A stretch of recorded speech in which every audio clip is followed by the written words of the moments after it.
மரபு விதைகளை காப்பாற்றி அடுத்த தலைமுறைக்கு கொடுக்க வேண்டியது ஒவ்வொரு உழவர்களின் தலையாகன கடமை.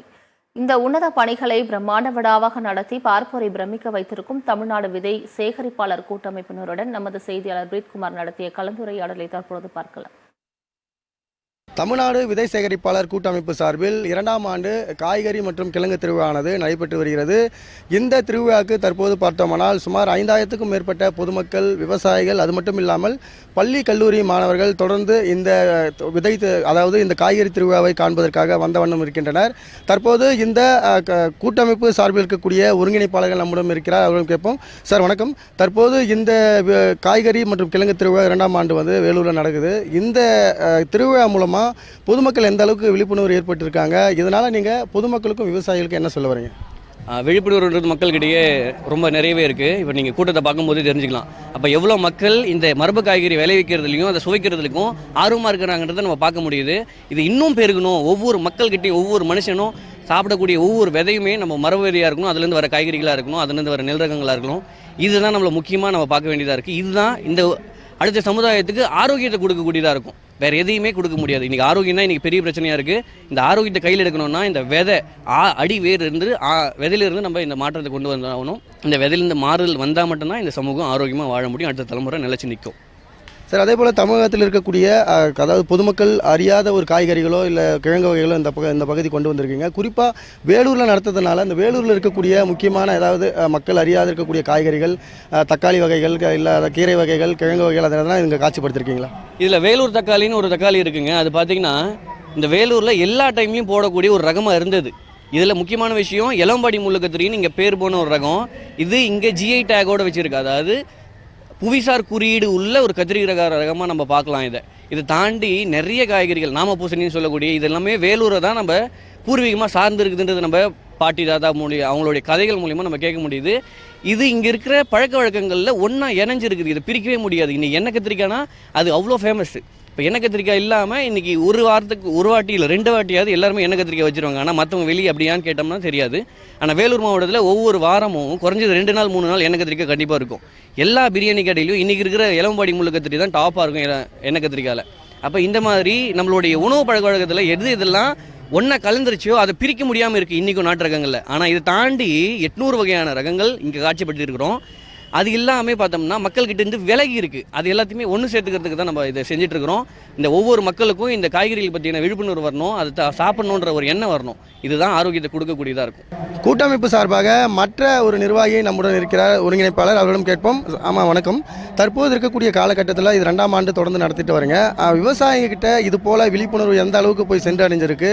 அதே போல் இப்போ இருக்கக்கூடிய சன்னதிகள் தொடர்ந்து அவங்களுடைய வயசும் சரி எல்லாமே குறைஞ்சிச்சுங்க. ஆனால் இனி வரும் காலங்களில் இந்த மரபு விதைகளோ இயற்கை விதைகளோ பயன்படுத்தினால், விவசாயிகள் பயன்படுத்தினால் அவங்களுடைய வாழ்வாதாரம் கூடுன்ற ஒரு கூற்று இருக்குது. அதை பற்றி நீங்கள் விவசாயிகளுக்கு என்ன ஒரு கருத்தை வெளிப்படுத்த விரும்புகிறீங்க? விவசாயிகளுக்கு சொல்ல விரும்புறது என்னன்னா, இயற்கை விவசாயம் செய்யணும்னா கண்டிப்பாக மரபு ரகம்ங்கிறது முக்கியம். மரபு ரகம் இல்லைன்னா இயற்கை விவசாயம் பண்ணுறது சிரமம். இன்னைக்கு நட்டப்படுறாங்க அப்படிங்கிறதுக்கு காரணம் விவசாய முறையை சரியாக செய்வது கிடையாதுங்க.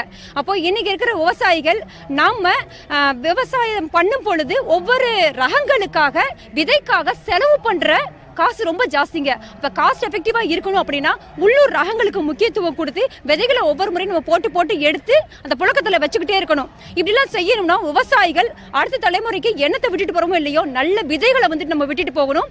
அப்போ இது புழக்கத்தில் இருந்தால் தான் மறுபடியும் நமக்கு அழிவை நோக்கி போகாதுங்க. அப்போது ஒவ்வொரு விவசாயியும் விவசாய வீட்டில் அந்த விவசாயிக்குரியதாக தான் விதை இருக்கணும். It belongs to farmers, seed belongs to farmers தாங்க. ஸோ அதை திட்டவட்டமாக மனசில் வச்சு செய்யணும். ரகங்களை சும்மா ஆரம்ப கட்டத்தில் நிறைய விதைகள் கிடைக்காது, ஏக்கர் கணக்கில் போடுறதுக்கு விதை கிடைக்கிறது இல்லை. அப்படிப்பட்ட சூழலில் நீங்கள் என்ன பண்ணலாம்னா ஒரு வீட்டு தோட்டங்கிற ஆய்வு கூடத்தை வைங்க, தற்சார்பு வீட்டு தோட்டத்தை வைங்க. அந்த காய்கறிகள் எல்லாம் சாப்பிட்டு நம்ம அனுபவிச்சு பார்க்கணும். அப்போது அந்த விவசாயி மத்தியில் ஒரு ஸ்ட்ராங்கான ஒரு கான்ஃபிடென்ட் வருங்க. அந்த சூழலில் அந்த ரகத்தை உற்பத்தி பண்ணி சந்தைக்கு எடுத்துகிட்டு புழக்கத்தில் வைக்கணும். அப்படி வச்சா மட்டும்தான் மரபு ரக விதையை அழிவை நோக்கி போகாமல் நம்ம காப்பாற்றி வைக்க முடியும், அடுத்த தலைமுறைக்கு விட்டுட்டு போக முடியும். ஏன்னா விதை என்பது விதை முதல் விதை வரை இருக்கணுங்க. அப்படி இல்லைன்னா அது விதையே இல்லை அப்படிங்கிறத புரிஞ்சுக்கிட்டு வீடுதோறும் ஒரு விதை வங்கி உருவாகணும். ஒவ்வொருத்தருமே விதைகளை காப்பாத்தி அடுத்த தலைமுறைக்கு கடத்தணுங்க. விவசாயிகள் இன்னைக்கு எல்லாம் பாத்தீங்கன்னா ஹைபிரிட் விதை நோக்கி வந்துட்டே இருக்காங்க. ஏன்னா உயர் விளைச்சல் குறுகிய காலத்தில் நிறைய விளைச்சல் கிடைக்கணும் அப்படின்னு நம்புறாங்க. அந்த விளைச்சல்ன்றது போலியான பிம்பம். அது விளைச்சல்ன்றது நோயை தான் விளைவிக்குமே தவிர உற்பத்தி விளைவிக்காது. அப்ப இந்த போலி பிம்பங்களை உடைஞ்சி பாரம்பரிய ரகங்களை ஒரு நிலையான ஈடுல அதாவது அறுவடை கொடுக்கும். அந்த நிலையான காலத்துக்கும் நம்ம உங்க காலத்துக்கு அடுத்த காலத்துக்கும் அது தலைமுறைக்கும் அது கடந்து செல்லும். அப்ப அந்த மாதிரியான விதைகளை நம்ம மீட்டெடுக்கிறோம். அந்த மீட்டெடுத்த விதைகளை பத்தி சிறப்பு நம்ம நிகழ்வு நடத்தும். வருஷத்துக்கு பாத்தீங்கன்னா ஒரு 2 நிகழ்வு நடத்தி இவ்வளவு ரகங்கள் இருக்கு, இது இவ்வளவு சிறப்பு வருது, சுவை உடையது, நோய் எதிர்ப்பாற்றல் உடையது, இது எல்லாத்தையும் நம்ம ஆவணப்படுத்தி அவங்களுக்கு ஒரு இடத்துல கொடுக்கும்போது அவங்க ஆச்சரியப்படுறாங்க. நம்ம விட்டுட்டோம், நம்ம தாத்தா பாட்டி பண்ணாங்க, நம்ம அந்த ஒரு மகசூல்ன்ற ஒரு மோகத்துல போய் நம்ம இந்த ரகங்கள்லாம் இழந்துட்டு இருக்கோம். அப்ப இதோட மகத்துவம் சொல்லும்போது இப்படிலாம் இருக்கா ஆச்சரியப்படுறாங்க. ஆச்சரியப்பட்டு இந்த விதைகளை வாங்கிட்டு போறாங்க. வாங்கிட்டு போய் இப்போ 100 பேர் வராங்கன்னா ஒரு 50 பேரை என்ன பண்றாங்க, வளர்த்து அதை மறுபடியும் அடுத்த வருஷம் வரும்போது பார்த்தீங்கன்னா விதை எடுத்து நிறைய பேர் கொடுக்குறாங்க. நம்மளுக்கு ரொம்ப சந்தோஷமா இருக்கு. ஐயா, இப்போ இதில் சிறப்பான ஒரு முக்கியமான ஒரு காய்கறியோ இல்லை கிழங்கு வகையோ இல்லை யாரும் பார்த்துருக்க முடியாத ஏதாவது ஒரு இந்த கண்காட்சியில் இருக்கா? பார்த்துருக்க முடியாதுன்னு சொல்ல முடியாது. இப்போ நம்ம தாத்தா பாட்டிங்க பயன்படுத்தி இருப்பாங்க, ஆனால் நம்ம விட்டுட்டு இருப்போம். இப்போ பார்த்தீங்கன்னா ஆள் உயர சொர இருக்கு. சொரக்கா நம்ம என்ன பார்ப்போம், ஒரு 1 அடி 1 அடி தான் நம்ம பார்த்துருப்போம். ஆனால் இன்னைக்கு 5 அடி 6 அடிக்கு ஒரு சொரக்கா இருக்குது. பீக்கிங்கா 3 அடிக்கு இருக்குது. இதெல்லாம் அவங்க வாழ்நாளில் பார்த்தே இருக்க மாட்டேன். எப்பனா அவங்க தாத்தா காலத்தில் ஏதோ இருந்திருக்கும், அந்த விதை பார்த்துருப்பாங்க, ஆனால் அது நினைவிலே இருக்காது. இங்கே அதை பார்க்கும்போது அவங்க புத்துயிர் அலையிறாங்க. இப்படி இது நான் பார்த்துருக்கேன், ஆனால் நான் இது என் விதை கிடைக்கல, இங்கே இன்னும் வச்சிருக்கீங்களா, இது அழியாமல் இருக்குதா? அவங்களுக்கு ஆச்சரியமே என்னன்னா இன்னும் இது அழியாமல் இருக்குதா, அப்போ இது எனக்கு விதை கொடுங்க, நான் போய் வளர்க்கணும், என் தாத்தா சொல்லியிருக்காரு, ஆனால் நான் சாப்பிட்டதில்லை, அப்போ சாப்பிட்டு பார்க்கணும். இந்த ஆர்வத்தை தூண்டி விட்டுட்டோம்னாலே அவங்க நம்மளோட வேகமாக போகிறாங்க. இப்போ போன ஆண்டை விட இந்த ஆண்டு பார்த்தீங்கன்னா மக்களோட வரப்பு சிறப்பாக இருக்குது.